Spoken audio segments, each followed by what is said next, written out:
উচিত, মানে বাংলাদেশের প্রত্যেকটা নাগরিকের উচিত সেই স্বাধীনতাটা সুন্দরভাবে রক্ষা করা, স্বাধীনতা অর্জনের থেকে স্বাধীনতা রক্ষা করতে আমরা চাই। তো আমি চাই যে এই ৬ বছরে বাংলাদেশ অনেক এগিয়ে যায়নি, কিন্তু আমি চাই যে বাংলাদেশ উন্নতি শিখরে পৌঁছে, বাংলাদেশের যে দুর্নীতি, যে ডাকাতি, যে সব কিছু আরো যেসব আছে সেগুলো যেন পার হয়ে যায়, বাংলাদেশ একটা সুষ্ঠু সমৃদ্ধ একটা দেশে পরিণত হোক, এটা আমি চাই। এটাই হচ্ছে আমার বিজয় দিবসের দিকে মানে এটা আমি প্রকাশ করলাম, এটাই আমার মনে চাওয়া যে পুরা বিশ্বের মানুষ যেন বাংলাদেশের শক্তিশালী উন্নত একটা বাংলাদেশ, এটাই চাই।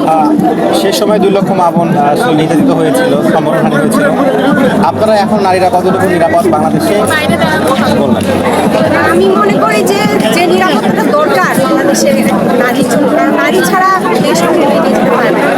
যে নিরাপত্তাটা দরকার নারীর জন্য সেটা নিরাপত্তাটা দিতে পারেনি। আমি চাই যে প্রশাসন এই ব্যাপারে মানে শুধু প্রশাসন নয়, উচিত বাংলাদেশের প্রত্যেকটি নাগরিকের, প্রত্যেকটি পুরুষের প্রত্যেকটি নারীকেও এই জিনিসটা মাথায় রাখা উচিত যে নারীদের সুষ্ঠু নিরাপত্তা এবং সমান